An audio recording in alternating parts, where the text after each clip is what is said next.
अस्सलाम वालेकुम। पिछली कक्षा में आपने अलंकार और उसके दो भेद, शब्द अलंकार, अर्थ अलंकार, और शब्द अलंकार के जितने भी टाइप से उसके बारे में हमने विस्तार से एग्जाम्पल के साथ समझाया है, तो आपको समझ में आ गया है अच्छी तरह से। आज हम अर्थ अलंकार के बारे में जानकारी प्राप्त करेंगे। अर्थ अलंकार जो है अलंकार का एक भाग है। उसमें जो है पहला जो है उपमा अलंकार, यानी अर्थ देना, शब्दों में अर्थ देना। उपमा अलंकार में क्या है, जिसका डेफिनेशन, दो असमान वस्तुओं की तुलना। समान वस्तुओं की तो इक्वलब्रियम, असमान वस्तु को तो जो इक्वल नहीं होते उनका कंपैरिजन करना, उनकी तुलना करना। Comparing two things which are not same. Example, Sita का मुख चंद्रमा के समान सुंदर है। तो यहाँ सीता का मुख जो है किसके साथ कंपेयर हो रहा है? चंद्रमा के साथ, यानी चांद के साथ सीता के मुख की तुलना हो रही है, यानी कंपैरिजन हो रहा है। इसी तरह राम के नयन, नयन माने आंख, राम के नयन कमल के समान सुंदर हैं। तो किसके आंख की तुलना हो रही है?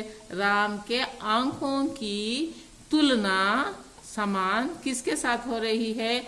कमल के साथ तुलना हो रही है। तो पहला जो है सीता और राम जो है उपमेय है, फर्स्ट पर्सन। और किसके साथ तुलना की जा रही है? सीता की तुलना चंद्रमा के साथ हो रही है और राम के नयन की तुलना कमल के साथ हो रही है। तो ये चंद्रमा और कमल जो है उपमान, इसलिए ये उपमा अलंकार है। उपमा माने कंपैरिजन।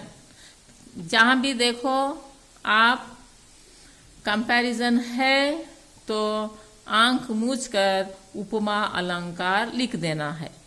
और फर्स्ट पर्सन कौन है? वो उपमेय, और किसके साथ तुलना की जा रही है? वो उपमान है।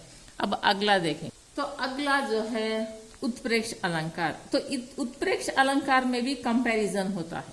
तो समय साम्य दिखाया जाता है, कंपैरिजन दिखाया जाता है, पर कंपैरिजन की मात्रा जो है अधिक और असाम्य की मात्रा बहुत कम होती है। उसे उत्प्रेक्ष अलंकार कहते हैं। उपमा में खाली कंपैरिजन, अब ये जो है कितनी कंपैरिजन होती है उसके ऊपर जो है उत्प्रेक्ष अलंकार का असाइन करना है। एग्जाम्पल, सोहित ओटे पीठ पट, श्याम सलोने गात, मनोनील मणि सैल पर, आतप परयो प्रभात। तो यहाँ सोहत ओढ़े पीत पट, श्याम सलोने गात, श्याम जो है कृष्ण है।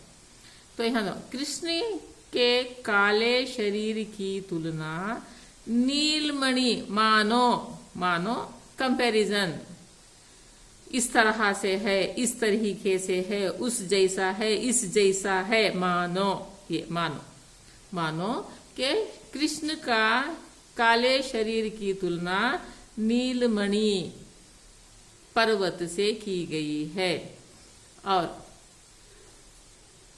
पीतपट जो है पीले रंग के कपड़े, पीत मने पीले रंग, पट में कपड़े, पीतपट ने पीले रंग के कपड़ों की तुलना जो है प्रभात माने अर्ली मॉर्निंग, प्रातः काल।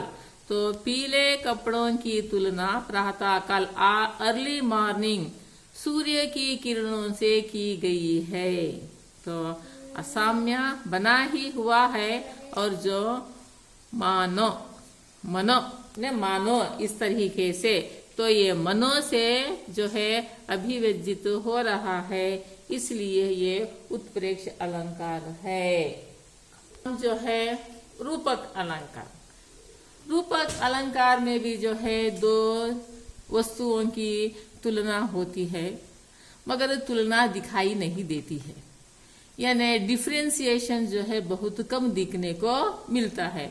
यानी कि उपमान जो है उपमेय में ही सीमित उसमें ही रह जाता है, इसलिए इसमें डिफरेंशिएशन दिखना बहुत कम लगता है। असामान्य यानी भिन्नता, भिन्नता मीन डिफरेंशिएशन, यानी जो कंपैरिजन करें उसमें डिफरेंशिएशन बहुत कम दिखाई देती है।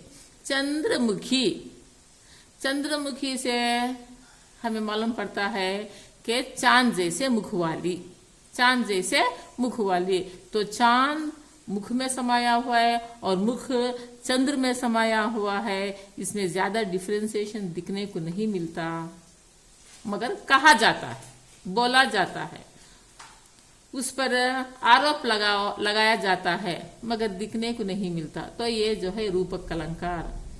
विषयवारी मन मीन भिन्न नहीं, होत कब हो पल एक। तो यहाँ विषय जो है वारी के साथ इसकी तुलना की जा रही है। इसी तरह मन पर मीन, मन का मीन से इसकी तुलना की जा रही है, मगर फिर इसमें डिफरेंशिएशन नहीं दिखाई देता है, मगर कहा जाता है। कहना जो है उसे हिंदी में हम आरोप कहते हैं। अभेद आरोप होने से ये रूपक अलंकार है। दिखाई स्पष्ट नहीं दिखाता, मगर दिखने को दिखता है, यानी आरोप दिखता है, इसलिए ये रूपक अलंकार है।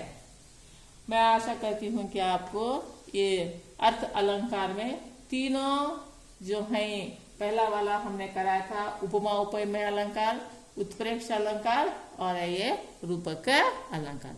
तो एग्जाम के लिए इतना काफी है। धन्यवाद।